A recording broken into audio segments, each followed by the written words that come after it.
Oke, kembali lagi sama gua si Krempeng di sini dan pertama-tama gua mau mengucapkan selamat menunaikan ibadah puasa buat kalian semua yang menjalankan. Semoga ibadah kita di 30 hari ke depan dan juga seterusnya itu bisa diterima sama Allah Subhanahu wa taala. Amin. Jadi di video kali ini tuh gua mau ngulas mengenai iOS 18.4 yang baru aja gua review minggu lalu dan kali ini gua akan menjabarkan lebih detail ya mengenai fitur-fitur baru yang gua sebutkan kemarin dan bahkan ada beberapa yang belum gua sebutin, nanti gua akan jelasin juga serta pengalaman pakai gue selama seminggu terakhir. Lalu ada tambahan informasi terbaru juga soal produk Apple yang mungkin akan hadir juga di minggu ini. Kita mulai dulu dari iOS 18.4, terutama beta pertama yang baru rilis minggu lalu.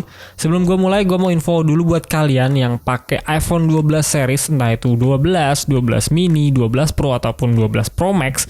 Untuk sementara ini iOS 18.4 beta pertama itu belum bisa kalian pakai update di iPhone tersebut karena memang isunya itu ada beberapa pengguna yang ngalamin bugs boot loop ya saat update ke 18.4 beta pertama ini, terutama di iPhone yang udah gua sebutin tadi. Jadi makanya ditarik dulu ya sama si Apple. Itu pun berlaku untuk iPad 8, iPad Air 4 dan juga iPad Air M2. Jadi saran gua kalau mau lebih aman mending tunggu yang versi resminya aja. Oke, kita mulai bahasan pertama dari prioritize notification. Kita pergi aja ke bagian setting sini, kita scroll, pilih yang notification di sini. Nah, di bagian atas summary notification ini sekarang ada prioritize notification termasuk dalam Apple Intelligence-nya si Apple juga. Jadi nantinya tuh si Apple bakal menganalisis secara detail ya kegiatan kita sehari-hari, semua aplikasi yang kita gunakan, dan hasilnya nanti akan memberikan notifikasi prioritas sesuai dengan analisisnya tadi. Jadi nantinya tuh akan ada notifikasi penting ya dari aplikasi yang udah dianalisis sama Apple tadi, dan pastinya diprioritaskan ditaruh di bagian atas seperti ini nih. Contohnya udah gua screenshot. Ini kan miss call dari istri gue ya, muncul di bagian atas ini ada keterangan ya priority notification. Ini tuh udah paling atas dan paling depan ya untuk si prioritas notification-nya. Yang lainnya tuh kita bisa scroll aja ke bawah, itu pasti ada untuk notifikasinya.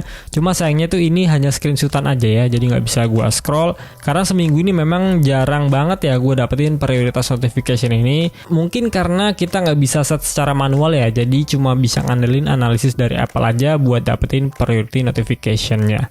Tapi nggak apa-apa, dalam seminggu ini paling nggak ada muncul satu ya di iPhone gua, itu pun miss call dari WhatsApp istri gua. Yang kedua ada di bagian control center. Jadi kalau kita swipe seperti ini, muncul control center. Di minggu lalu kan gue udah bilang ya, fitur barunya tuh ada di bagian volume sini nih. Ini kan warnanya biru ya untuk logo si soundnya. Kalau kita kebawain kayak gini, tuh dia langsung ada garis miring terus si gambar soundnya berwarna putih ya.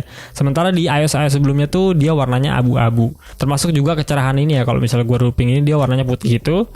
Kalau misalnya gue naikin lagi dia berwarna kuning ya. Sementara di beta sebelumnya atau di iOS sebelumnya tuh dia warnanya abu-abu. Nah ternyata perubahan warna ini nggak langsung drastis jadi putih gini ya. Ada tahapannya. Jadi kalau gue tarik kayak gini ke atas dia warna biru.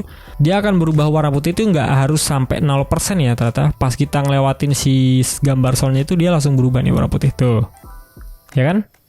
Pas fase melewati gambar si soundnya, si icon soundnya tuh dia berubah jadi warna putih kayak gitu tuh. Nggak harus 0% dulu biar jadi warna putih, ternyata di sekitaran mungkin 15% ya udah berubah jadi warna putih seperti itu. Masih di bagian control center ini kan ada icon wifi dan juga seluler. Di 18.3.1 atau sebelumnya tuh untuk ikonnya dia barnya full terus ya. Di si icon selulernya dia barnya penuh 4 gitu, hijaunya 4, dan juga si wifi-nya dia birunya ada 4 batang ya, walaupun di sininya keterangannya cuma 1 ataupun 2. Di icon si control centernya dia tetap full ya. Sementara di 18.4 beta pertama ini dikasih sesuai dengan yang kita dapatkan ya. Kalau bar si wifi-nya ini cuma ada 2 nih, ini kan keterangannya 2 doang ya, nggak 3 full gitu. Nah di bagian icon sininya dia juga ngikutin ya, barnya itu ada 2. Jadi real ya, sesuai dengan bar yang kita dapetin di bagian icon wifi sini. Termasuk juga untuk selulernya, karena memang ini gua dapetin barnya penuh, dia juga penuh. Nantinya tuh kalau misalnya kita dapetin bar 1, 2 ataupun 3, dia pun akan ngikutin dengan bar yang ada di sini gitu. Tentu ini jadi mempermudah kita ya, kalau misalnya agak sulit ngelihat icon yang kecil kayak gini tuh barnya berapa, kita bisa lihat di bagian control center untuk icon wifi dan juga selulernya. Dan ini kan ukurannya cukup besar ya untuk iconnya, jadi kita bisa cek secara mendetail berapa bar sih yang kita dapetin untuk seluler dan juga wifi-nya. Selanjutnya kita pergi ke aplikasi foto. Kalau kita tap di bagian album sini, kita pilih yang titik 3. Nah, sekarang tuh kita dikasih dua tampilan ya, list view dan juga key foto. Nih di sini ada dua, list view dan juga key foto. Dan juga di dua pilihan tampilan tadi tuh sekarang kita dikasih sortiran gitu ya, berdasarkan tanggal, nama dan juga custom. Nih ada 3 di sini. Filternya pun sekarang juga ada 2 di sini. Kalian bisa pilih yang album ataupun folder. UI ini tentu jauh lebih baik dan lebih mudah ya, harusnya dipahami ketimbang di 18.3.1 ke bawah. Buat kalian yang sering pakai fitur double tap di backdoor ya atau back tap gitu, sekarang tuh Apple kasih semacam pop up gitu ya. Kalau gua tap ini nih, gua ambil dulu iPhone-nya, gua tap 2 kali. Nah, dia akan ada keterangan ya back tap. Gua ulang lagi ya, ini kan back tap-nya gua set ke control center ya, gua tap lagi. Tuh, double tap detected. Jadi ada keterangan kayak gitu, ada pop up kayak semacam ngasih tahu kalau memang kita tuh lagi pakai back tap ya. Di iOS sebelumnya tuh sebenarnya nggak ada ya notif seperti itu di 18.3.1 ke bawah. Gua nggak tahu ini termasuk bagus atau enggak, karena memang untuk gue pribadi kayaknya nggak terlalu berguna ya, karena gue memang jarang pakai fitur back tap ini. Tapi buat kalian yang memang sering pakai fitur ini dan nggak sengaja ke tap, mungkin fitur tadi tuh bisa berguna ya buat kalian. Jadi itu ada semacam notif gitu kalau memang double tapnya tuh sedang berjalan tanpa disengaja. Jadi kalian nggak usah khawatir ataupun kaget gitu tahu-tahu masuk ke control center, karena memang tadi udah ada pop-up-nya kalau back tap-nya tuh sedang berjalan. Ada widget baru juga. Kalau misalnya kita tap sini, kita pilih edit, add widget. Widget barunya tuh ada di bagian aplikasi podcast. Nah, yang tadinya tuh cuma ada up dan juga next doang, sekarang tuh ditambahin untuk library ya. Pilihan library sama di bagian show-nya sini. Jadi ada library sama show. Kalau misalnya kalian sering pakai aplikasi podcast ini, tentu ini sangat berguna ya untuk library dan juga show-nya. Kalian bisa pilih aja mau yang seperti apa. Kalau udah tinggal pilih aja add widget di bagian sini. Nah, dia langsung muncul di bagian home screen-nya. Kalian bisa tambahkan kalau misalnya diperlukan, kalau misalnya nggak perlu tinggal di hide aja atau di remove seperti ini. Selanjutnya untuk performa di iOS 18.4 beta pertama ini sejauh ini memang masih aman terkendali ya. Bugs boot loop itu juga nggak gue temui di iPhone 15 Pro Max ini, karena mungkin cuma ada di iPhone 12 series aja kali ya. Untuk bugs lainnya memang gue nggak temui sampai saat ini, ya semoga aja nggak ada lagi sampai perilisan 18.4 beta kedua nanti. Geekbench score-nya juga udah gue tes untuk CPU dan GPU-nya. Gue akan compare juga di minggu lalu ya, di 18.4 beta pertama juga. Yang saat ini gue udah tes di hari ini tuh di 2890 untuk singlenya, sementara untuk multicore-nya di 6985. Kalau kita compare dengan minggu lalu ya, minggu lalu tuh ada di 2367 untuk singlenya dan multinya di 6426. Jadi ada kenaikan yang cukup signifikan ya dari single dan juga multicore-nya, karena memang kalau kita cek kemarin tuh ada penurunan yang cukup drastis ya dari 18.3.1 ke 18.4 beta pertama ini. Dan sekarang tuh gua tes lagi udah cukup stabil untuk skor Geekbench-nya. Ini yang dari CPU. Untuk GPU-nya gua dapetin di angka 28.356. Ini yang hari ini gua tes, sementara di minggu lalu tuh di 28.186. Ada kenaikan juga ya. Tapi tetap aja semua ini cuma angka, nggak bisa dijadiin patokan utama untuk mengukur performa keseluruhan dari iPhone kalian. Untuk baterai sebenarnya lumayan irit ya untuk penggunaan gue ini yang lumayan barbar sih. Gue sering nge-game di minggu ini. Kalian bisa lihat sendiri untuk 10 hari terakhir nih. Ini kan hari Senin ya.